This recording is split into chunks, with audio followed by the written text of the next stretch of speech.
Nusantara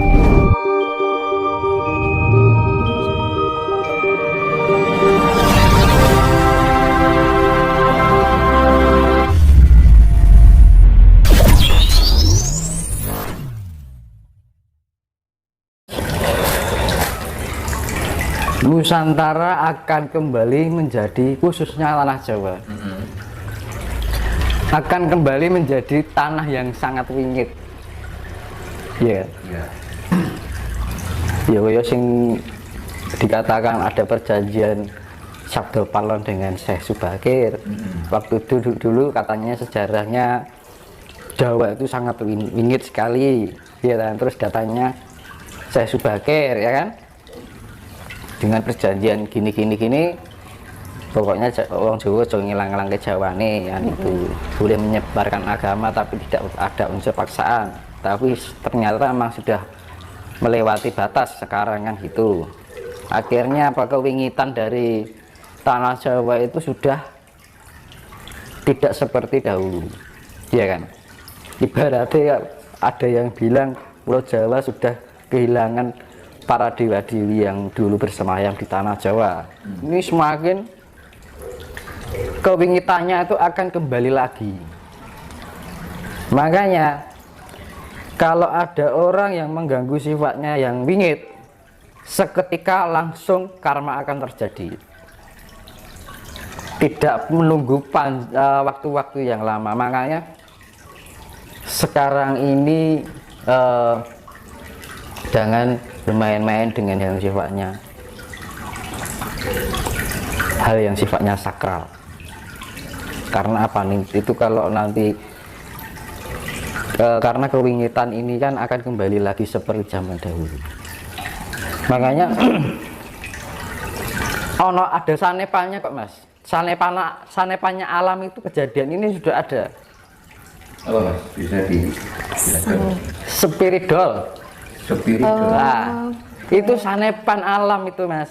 Maksudnya Spiritual itu boneka arwah itu loh, yang lagi viral itu, lagi hebohnya kan, lagi musim kan. Itu sanepan alam. Boneka dibikin diisi arwah. Iya. Padahal boneka yang anak-anak kecil. Itu kesalahan. Ini nanti setelah semakin memuncak lagi yang sifatnya yang gaib-gaib. Semakin memuncak lagi yang sifatnya gaib, nanti semakin real, semakin sakral, semakin mistis lagi. Kemistisan tanah Jawa ini semakin kembali seperti kayak dahulu. Itu sanepan. Nanti spiritual atau boneka arwah itu sanepan alam, bahwa jiwa-jiwa lampau ini akan menyawiji pada anak-anak muda dan anak-anak kecil. Nanti jangan heran bagi orang tuanya yang punya anak, mempunyai keanehan, bisa membaca, bisa bilang ini itu seperti kayak orang tua, jangan heran. Itu mereka termasuki oleh jiwa-jiwa lampau, karena jiwa-jiwa lampau ini akan kembali. Kemarin saya itu melihat di langit itu pada banyak sekali gaib yang datang. Dia mencari wadah. Satu wadah itu bisa terdapat beberapa wadah, tidak hanya satu jiwa. Jadi pancaran dari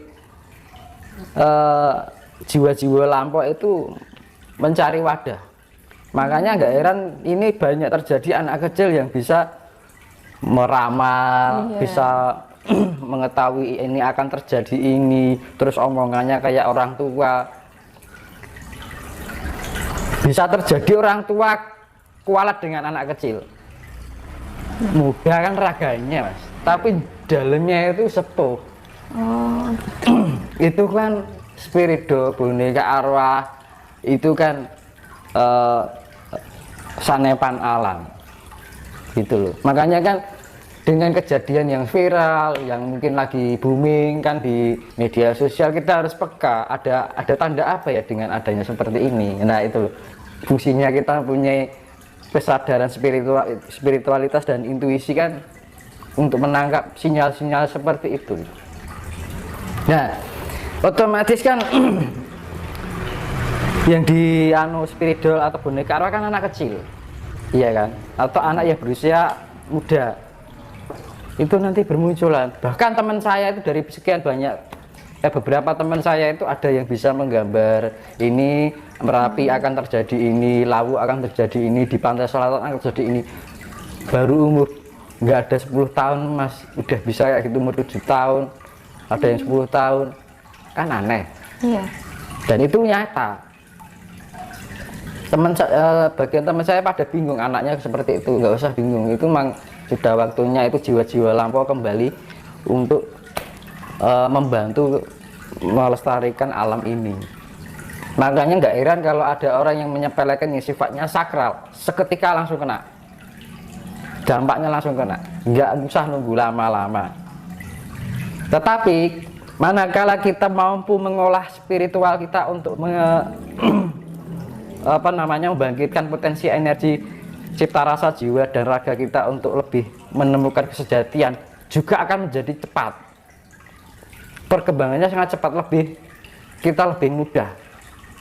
Tapi bila mana orang itu mengabaikan, hanya cenderung pada sifat yang keduniawian, nyun sewu, tidak akan layak pada ke peradaban baru. Minim-minim lah kita bisa mempunyai jiwa kasih sayang, tidak mempunyai jiwa serakah, ya kan? Itu sudah memberikan keselamatan. Minimnya seperti itu. Setidaknya kita berbuat baik, tidak mempunyai sifat angkara murka, tidak mempunyai sifat benci, iri, dengki, itu hilangkan semua, dikesampingkan semua sifat-sifat seperti itu. Nanti akan terarahkan kita mempunyai keinginan untuk mengolah spiritual, olah cipta, olah rasa, olah jiwa, olah rogo, kan ngono. Mas, fenomena yang Yunus katakan tadi bahwa nanti itu kan ada anak kecil yang punya pikiran bahkan kelebihan seperti orang tua.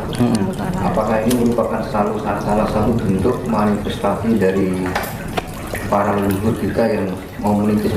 Iya, jiwa-jiwa lampau itu tadi, jiwa-jiwa lampau ini sudah mulai bekerja. Sudah waktunya ini? Iya, sudah waktunya. Ini nanti semakin banyak lagi keanehan-keanehan yang mungkin sifatnya astral. Jangan heran. Terus kita yang sebelumnya kita nggak memikirkan tentang spiritual, tiba-tiba kok punya keinginan spiritual, kok tiba-tiba aku cenderung mimpi ini, dapat petunjuk itu, ya jangan kaget. Gitu. Manakala orang itu mempunyai hati yang tulus, tidak dikuasai oleh sifat angkara murka, nanti mereka akan dijadikan wadah oleh para jiwa lampau. Gitu. Tapi bagi yang tidak mempunyai hati yang bersih, jiwa lampau tidak akan menempati di dalam wadah kita. Karena apa? Yang bisa menyelamatkan itu ketika kita di raga kita ada sentuhan dari jiwa lampau. Dan untuk mendapatkan jiwa lampau itu tadi, kita harus bisa membersihkan hati kita, ya kan? Melepaskan sifat angkara murka, rasa benci, iri, dengki, pokoknya sifat yang buruk-buruk kita kesampingkan. Nanti dengan sendirinya kita disayang sama para leluhur. Gitu loh. Ini para leluhur ini bekerja semua loh, Mas. Makanya kalau orang yang menghina orang Jawa, apalagi menghina budaya kearifan lokal suatu daerah, entah itu Jawa, entah itu Sunda, entah itu Kutai atau Sulawesi atau manapun yang kearifan lokal tidak dihargai dengan cara mereka yang bukan dari Nusantara, nggak lama langsung kena dampaknya. Apalagi ada orang menyepelekan kita, apa iki apa wong musyrik, wah sesuk delok kena tenan. Nggak usah nunggu sampai waktu lama. Nah, gitu. Apalagi sing dilok iki wong, apalagi orang yang dihina itu, direndahkan itu orang yang wadahnya dimasuki oleh jiwa lampau. Wah, dampaknya langsung, nggak usah nunggu lama-lama. Makanya dihindari untuk sikap merendahkan, menjelek-jelekkan orang, gitu.